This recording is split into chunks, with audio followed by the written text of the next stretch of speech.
Halo semuanya, Assalamualaikum warahmatullahi wabarakatuh. Hari ini saya akan mempresentasikan project saya yaitu online shop. Dan di sini saya menggunakan data di Firebase, yaitu saya menggunakan real-time database. Dan di sini saya ada backend dan frontend. Untuk backend dan frontend bedanya backend untuk admin, sedangkan untuk frontend adalah user. Untuk yang pertama, kita harus mengkoneksikan Firebase-nya dan kita harus membuat React.js terlebih dahulu. Seperti yang step di sini sudah dijelaskan bahwa kita harus membuat yang pertama yaitu kita memilih yarn start atau npm. Di sini tidak ada perbedaan antara yarn atau npm, hanya cara memproses dalam menginstal React.js-nya. Kemudian untuk React start-nya seperti ini. Jadi kita harus menghubungkan Node.js dan React.js-nya terlebih dahulu. Nah, di sini sudah terlihat untuk menginstal React.js-nya, kita menginstalnya bisa langsung di Visual Studio Code, tidak ada tempat yang berbeda. Seperti ini, npm, kita bisa menggunakan npm atau npx, tapi lebih baik pakai npm untuk create React App. Kemudian selanjutnya adalah setelah sudah diinstal akan kita menggunakan menambahin cd ini untuk menambahin namanya. Kemudian nantinya akan muncul seperti ini, seperti yang saya tunjukkan ini, ada build node modulus dan src. Untuk selanjutnya ada package log.json and package json. Selanjutnya kita menginstal Firebase npm. Untuk Firebase npm kita melihat di npm.js seperti ini, npm init, npm install save Firebase. Dan di sini kita harus mengoperasikannya seperti ini. Kita memilih, karena kita menggunakan real-time database, maka kita memilih database nantinya akan muncul kan koneksi di real-time database. Untuk sebelumnya kita harus membuat projectnya terlebih dahulu di database-nya, dan nantinya untuk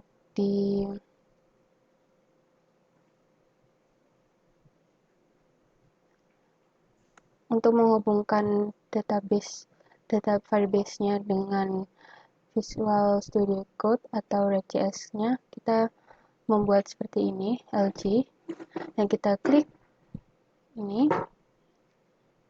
Kemudian di sini ada detail dari project was-nya. Kemudian kita pilih config.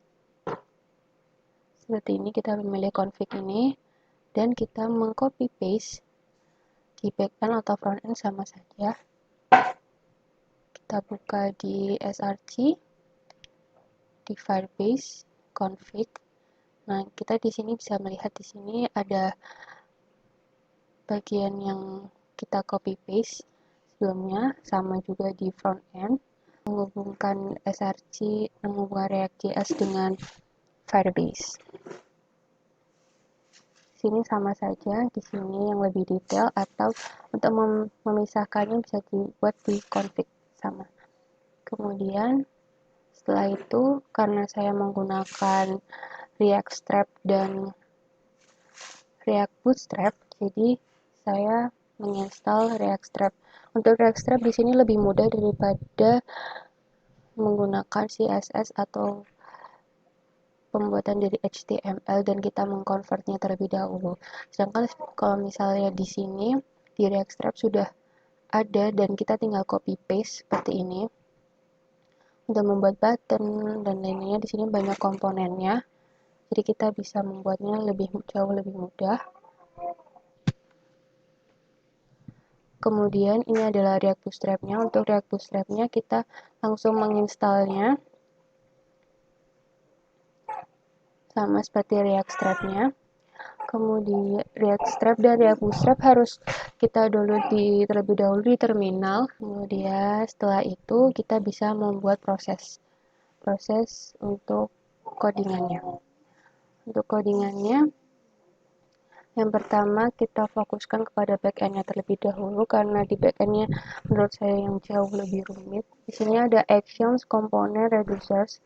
Dan di sini pertama components, ada home, login, dan protect router. Untuk protect root ini, jika kita ingin masuk, kita harus login terlebih dahulu. Oleh karena itu ada code untuk login seperti ini. Di sini ada codingannya, ada class login. Kita harus membuat seperti ini, class login, extends component. Dan di sini sudah ada handle email change dan password change, dan di sini ada handle submit.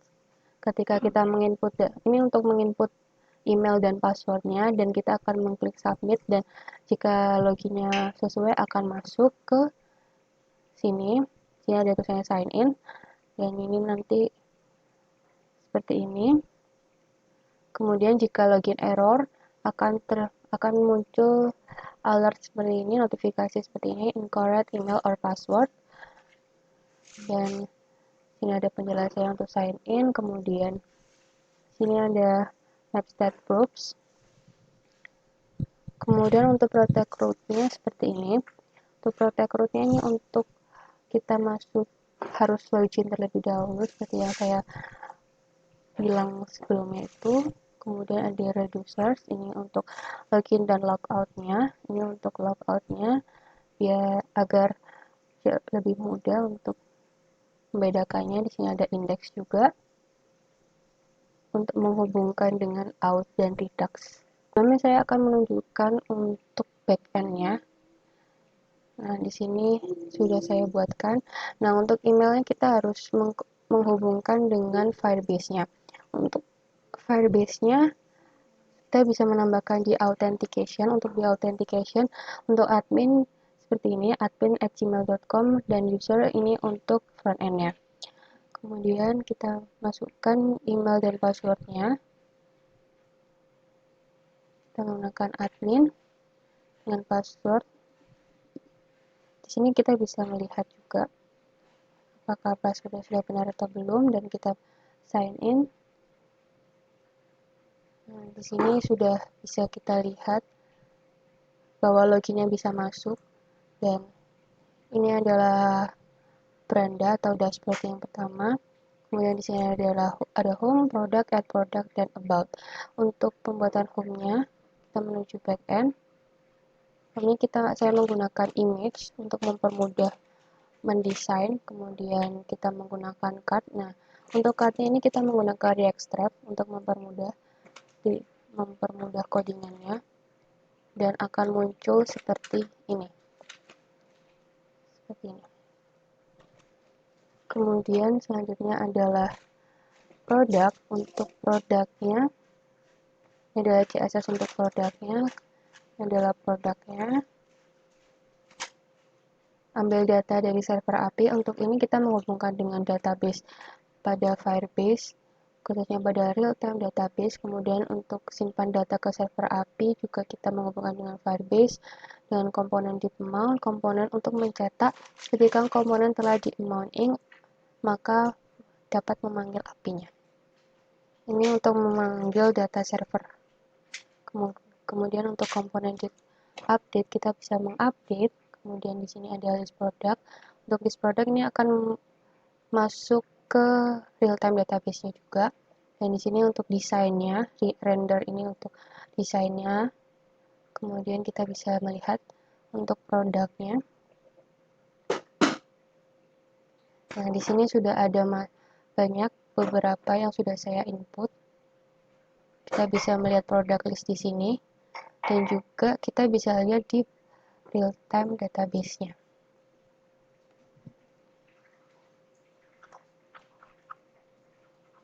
Pada real-time database kita melihat di list produk seperti ini. Contohnya ada harga, ID, image, nama, status, dan stoknya ada 9 seperti ini. Kemudian untuk selanjutnya adalah add product. Untuk add product kita kembali ke backend, kita cari add product.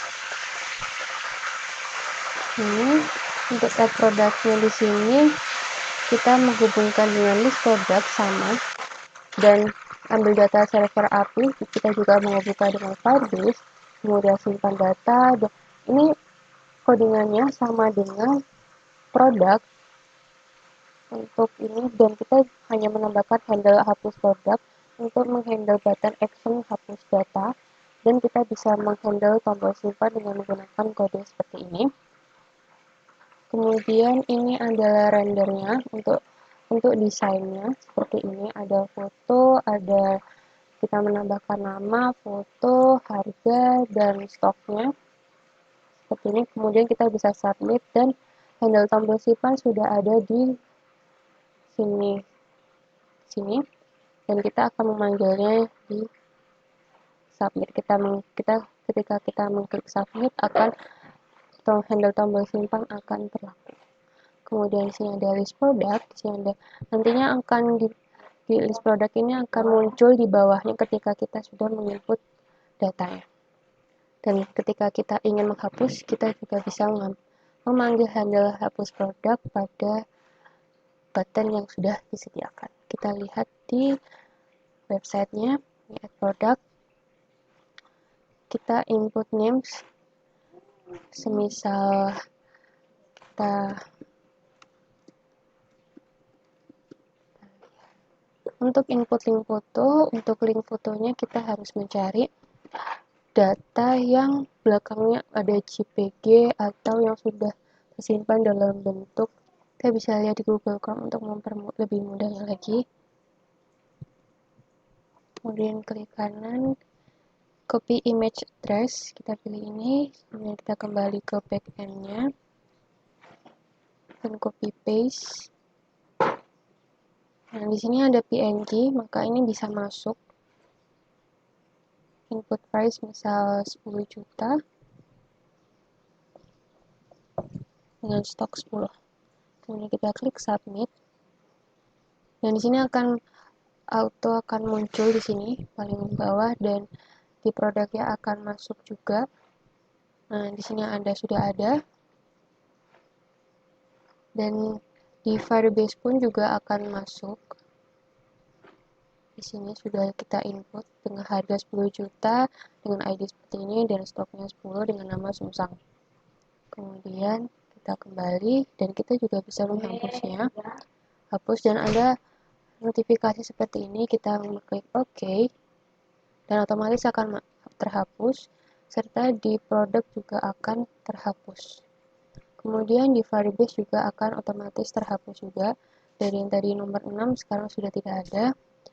Kemudian kita kembali ke backend, codingan backend. Kita kembali ke about. Untuk about-nya kita menjelaskan secara singkat tentang washing machine-nya itu. Ini. Di sini sama, saya menggunakan home seperti home, dan kita menggunakan card image, dan card di sini menggunakan drag strap dan memanggil image. Untuk image-nya di sini pada public, di sini sudah ada sini, dan kita coba melihat di about sini. Nah, di sini sudah terlihat, ini ada penjelasan secara singkat tentang boom washer-nya. Kemudian setelah itu kita bisa log out, dan akan kembali seperti ini. Untuk selanjutnya adalah front end. Untuk front end-nya sama, sudah terhubung dengan Firebase. Di sini di authentication, di sini ada user. Yang user digunakan untuk konsumen. Nah, di sini ada user, dan kita bisa klik user@gmail.com dengan password. Kita sign in untuk masuk. Nah, untuk masuknya seperti ini. Pada codingannya juga sama. Pada codingannya kita juga harus menghubungkan dengan Firebase. Kemudian untuk komponennya, di sini ada login. Di sini login dan protect root. Untuk protect root juga sama. Kita memprotect websitenya dengan harus login terlebih dahulu. Dan di sini ada loginnya. Di sini ada handle change, email change, dan password change. Dan di sini untuk sign in, dan ketika kita klik sign in akan masuk, dan di sini ada verifikasi untuk handle email change dan password. Kemudian jika error akan ada muncul incorrect email or password, dan untuk handle submit sudah ada di codingannya untuk submit. Kemudian ada reducers, di sini juga sama ada out. Untuk outnya di sini untuk login dan logout request, jika sukses akan masuk, jika fail tidak akan gagal masuknya. Seperti ini untuk codingannya. Kemudian kita kembali ke websitenya. Untuk website selanjutnya adalah ada home. Untuk home-nya seperti ini, sama seperti backend sebelumnya. Untuk home-nya kita bisa lihat di sini. Ada home di sini. Nah, di sini kita menggunakan card image, kita harus menginstal terlebih dahulu React pada terminalnya. Kemudian selanjutnya adalah produk. Untuk produknya kita sudah terhubung dengan admin, kemudian kita juga sudah terhubung dengan Firebase, dan di sini kita bisa melihat ada beberapa barang yang sudah ada, dan di sini ada ratingnya juga, dan ada ID, ada stok, ada nama, ada harganya, dan jika kita mengklik buy, maka sudah bisa menambahkan ke keranjang dan klik OK. Dan kita akan melihat di codingannya. Untuk codingannya kita bisa lihat kita ke produk. Untuk di produk kita menginstal Firebase, di sini ada import Firebase terlebih dahulu agar kita sudah terhubung dengan Firebase-nya. Kemudian ini ada class product, dan di sini ada list product dan list card untuk terhubung dengan list product dan list card-nya. Kemudian di sini ada code-nya yang sama seperti backend sebelumnya, ada simpan data ke server, dan di sini sudah terhubung dengan Firebase, komponen did update, dan komponen did amount, dan di sini adalah ada get product untuk Firebase, ini digunakan untuk menghubungkan dengan Firebase. Kemudian ini adalah codingannya, dan di sini adalah update product, untuk update produknya seperti ini. Di sini adalah update card, kemudian jika berhasil akan muncul alert seperti ini, berhasil menambahkan seperti yang saya demokan sebelumnya. Kemudian sini ada list product, untuk list produknya ini akan terhubung dengan Firebase juga. Di sini seperti ini untuk codingannya. Kemudian ini untuk pemanggilan list produknya. Selanjutnya adalah card-nya seperti ini. Untuk card-nya sama seperti list produk, kita harus mengimport Firebase dan bootstrap-nya seperti ini. Kemudian kita menghubungkan list card dan produk pada Firebase-nya juga. Untuk codingan juga sama, simpan data ke server, komponen get amount, komponen get mount, dan on click checkout ini sama seperti sebelumnya. Dan ada notifikasi checkout berhasil dan tidak ada. Ini seperti codingannya, clear chart dan show total card jika kita sudah menginput data, dan akan muncul cardnya seperti ini, dan di sini ada list cardnya seperti ini. Ini adalah codingannya untuk ada nama, price ketika kita check out seperti ini. Selanjutnya kita akan mendemokannya. Untuk cardnya sebelumnya kita sudah klik memasukkan produknya ke dalam keranjang, dan akan muncul seperti ini. Ada name, price, quantity, dan total. Untuk total price-nya ada 12,5 juta, dan kita bisa check out. Untuk check out akan muncul seperti ini, berhasil, oke. Dan di Firebase-nya juga akan muncul di real-time database ketika kita sudah check out. Di sini sudah ada dan tertambah di sini sudah menambah harga, ID card, nama, quantity, dan total. Kemudian selanjutnya kita bisa kembali ke produk untuk mengetes clear card-nya. Di sini kita klik buy dan akan berhasil menambahkan ke keranjang, klik OK, kemudian klik card. Kemudian kita bisa clear chart ketika kita tidak ingin membeli produk ini. Kita bisa clear, otomatis terhapus, dan Kemudian kita kembali ke front end. Pada codingannya kita selanjutnya adalah ke about. Untuk about-nya juga code-nya juga sama seperti home. Seperti home ada card image dan card, dan ini juga sama dengan backend. Kemudian untuk about-nya juga sama seperti backend-nya, seperti ini. Ada penjelasan secara singkat tentang Composure. Kemudian kita bisa langsung logout. Ini adalah hasil dari saya. Saya Revinia Wassatiawati. Wassalamualaikum warahmatullahi wabarakatuh.